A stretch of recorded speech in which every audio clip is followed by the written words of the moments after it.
Assalamualaikum salam tajalaha khanin dioti fi khanis kana lalam.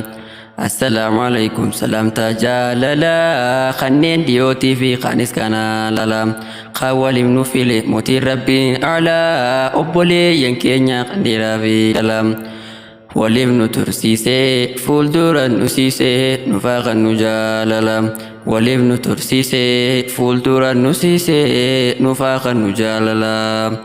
Alhamdulillahi ya Rabbi kadira kanolta jiru ya Rabbi al-shirram hoji teenya mara fulanun daini meguya akhira fulanun daini meguya akhira.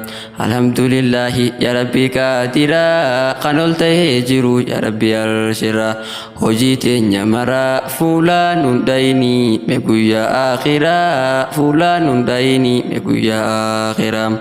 Wanirra dubbannu tikkeeshoo dhaabeeta osooniin eegallees dhiiroo doofta jaalala ammaleetti hundeen taatu beeyta waan irra jirurraa qalbiin laalata waan irra jirurraa qalbiin laalata qophiin teenya irraa kanarraa dubbata qophiin teenya irraa kanarraa dubbata guyyaa akhira hojii teenya mara fuulaan hundayni ya Rabbi ya Allah.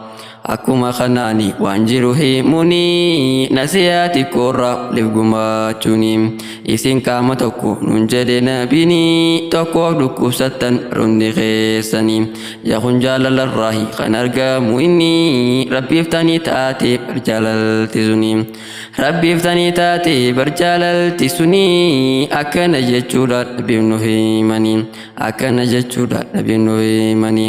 Alhamdulillahi ya Rabbi kadira kanolta jiru ya Rabbi al-shirra hojii teenya mara fuulaan hundayni guyyaa akhira.